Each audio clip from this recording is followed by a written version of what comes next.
Once upon a time, there was a little boy called Matthew. Now, Matthew loved his video games, and he would grow up playing a variety of different consoles and genres. But Matthew just didn't enjoy playing alone. He enjoyed playing with his friends, sharing the games and consoles that they did not own personally.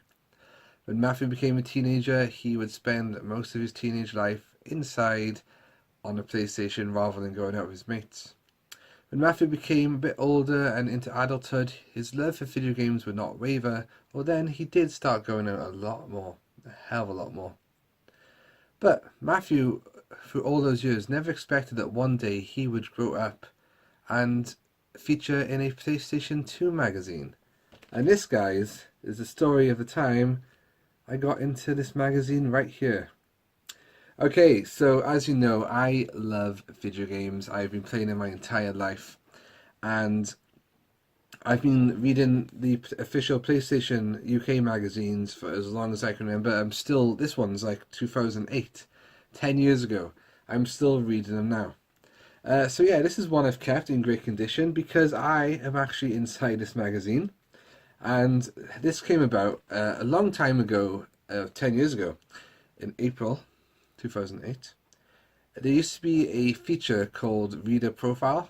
This is where you'd either write in, email in, and they'd select someone randomly to feature, and it would be in the style of an old Facebook profile. Like, do you remember the old status when Facebook first was on the scene? It had to be like Matthew is, or Thingy is, Oliver is. I don't know who Oliver is. It's the first name that came to my head, and you'd have to feature like your name, your friends, things like that, your favourite games, your favourite music. And I was on lunchtime once during work. I'm in the official PlayStation magazine group, and I clicked on it just to see what was going on, and there was a post by one of the editors. Her name is Kim, and she said, who fancies being the featured profile for the next magazine? First person to reply gets the honour. So I thought, nah, that's not going to happen. There was no comments underneath it. I thought, what are you doing? Go for it. So I replied. I said, I'll do it. And she said, yay. And then she private messaged me, told me all the information she needed, photos, this and that. And I had to go and send that in within like a week or so. And yeah, I became featured. So let's go and analyze this little profile and how my views on what I wrote have changed in the last 10 years. Okay guys, here it is. This is my PlayStation profile from official UK and PlayStation 2 magazine. So as you can see, it fitted the right hand side of the page. Now I've covered up some personal information at the top, which probably doesn't matter because if you're on my Facebook, you can feed that anyway because the photos are up on there. And if you've got access to the magazine, then you can find out then. Okay, so to begin with, I had to have my profile picture. This is an old one from Facebook. I'm not swearing here, by the way. What I'm doing is the Matropolis sign, Matt Hardy from wrestling, version 1. I used to love the Matropolis era. What is under this piece of paper here, though, was I had to put a status, which was Matthew is angry at John Cena for costing him £20. Now, what that was about, me and my friends used to get together for the Royal Rumble. And this particular Rumble, we put all the entries into a hat, we picked them out, and I had a favourite, Triple H. But then John Cena made a surprise early return from an injury, and he won the entire thing. So that is what that was about. Oh, under there, it also says, what was my first game? I wrote Super Mario Bros, but that's not true. My first game was Flimbo's Crest, I think, on the Mega Drive. The Mega Drive. Commodore 64. Okay, so down here then we had to list some of my friends. So got my best friend Louise, Clash, Paul and Stephen. Clash is a very good friend of mine since school. Paul and Stephen, old work friends. Still in contact with them now. Retro Red Steve is not in there. You mustn't have been that close at the time when this was actually published. But Steve, if this happened again, you would definitely be in there, dude. So, favourite games, have these changed? We have Final Fantasy 7, awesome game. Kingdom Hearts, cannot wait for Kingdom Hearts 3, that will be awesome. I say awesome a lot, don't I? And Resident Evil 4, another great entry there. So yeah, I would consider them definitely in my top favorite games, but if I was doing a top three, that might change a little. Apart from Final Fantasy 7, I would definitely be in there. Okay, favorite characters. So sorry if I feel a bit clogged up, by the way. I've got a bit of a cold. Guybrush Threepwood from the Monkey Island series. Absolutely love Monkey Island. Think it's one of the greatest series of all time. Awesome character, awesome comedy, right down my street, and I love point and click adventure games. Ultros from Final Fantasy 6. See if I can. There we go. Oh, it's such a great villain. Just kept popping up all the time. You have to face him so many times. Oh, he's just class. Didn't have all his marbles, but such a class character. Then I chose Millennia to go with something a bit different from Grandia 2. She's kind of like an anti kind of villain person, the anti-hero. But I can't remember a lot about her now, or the game, but she was pretty cool. I remember that. So, what game was I playing in April 2008? It was Ratchet & Clank Tools of Destruction. So I had to write amazing graphics and gameplay, plenty of vibrant worlds, variety of cool characters and extras to unlock, plus it's rare to find comedy in a game like this one. And I think I gave it 8 out of 10. So that's not bad. Right.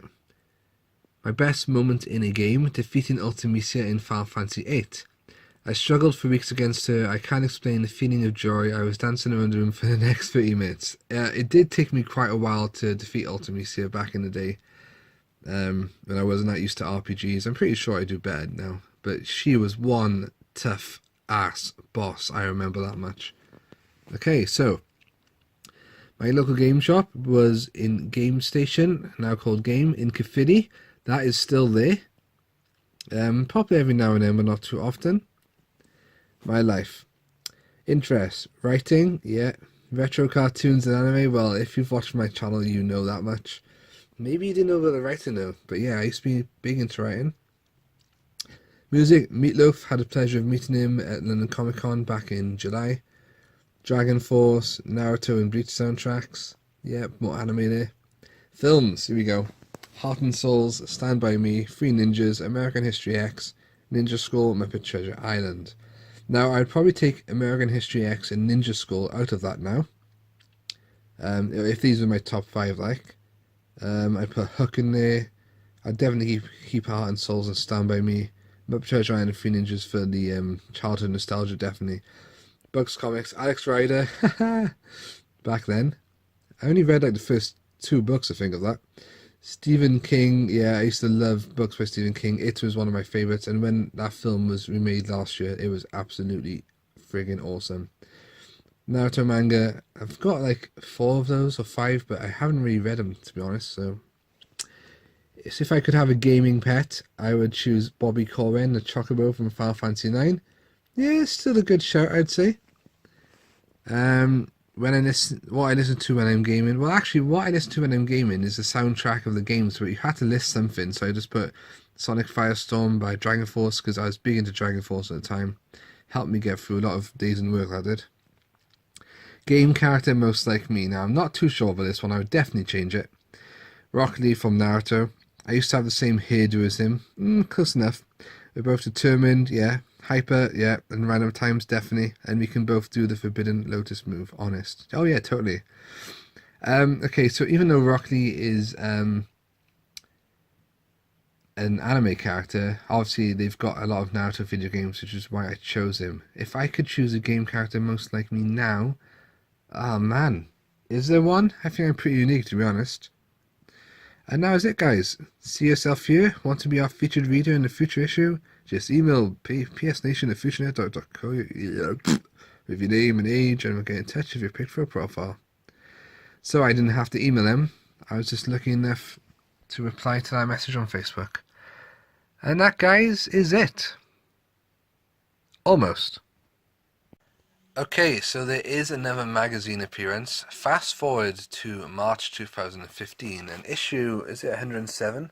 107 of what is now PlayStation Official UK magazine, or Magazine UK. They include tweets. And then I had no idea about this one. This was a really nice surprise. I was just randomly going about my business one day, reading a magazine, in work again actually, on my lunch break, it's fine. And yeah, I was reading this list of tweets down here, and then I read one that was quite familiar to me. This one by here, by a guy called Master Jonas. Grim Fandango Remastered, now just announced the Curse of Monkey Island 2. And then I said, oh yeah. And then I looked at the profile picture next to it. And I realised, oh my gosh, that's me. That was just such a surprise. I remember being so excited. I was like, ah! So I literally ran over to Steve, veteran Steve. I showed him the magazine. I said, Steve, look, I'm in the magazine. And yeah, that's my old Twitter name there, Master Jonas. I'm now actually Matropolis 86, if you want to follow me. Yeah, and that was my old profile picture, sat in the Iron Throne from Cardiff Comic Con. Yeah, Grim Fandango, obviously a point-and-click game that I used to love. So I purchased that and I platinumed it, and then I wanted them to release the Curse of Monkey Island 2. But that hasn't happened yet. But yeah, that was just a nice surprise. And then because I'm subscribed to the magazine by post, I get it a week early. And then a week later, then when it was officially on sale in shops on the shelf, the magazine tweeted me saying, "Congratulations, you made it into our magazine." So that was a really nice thing to happen. Yeah, so 2 magazines which I'll always keep. And that's it, guys. Let me know if you've ever had something similar. If are you in any of these magazines, that would be pretty cool to see. And I will catch you in the next one.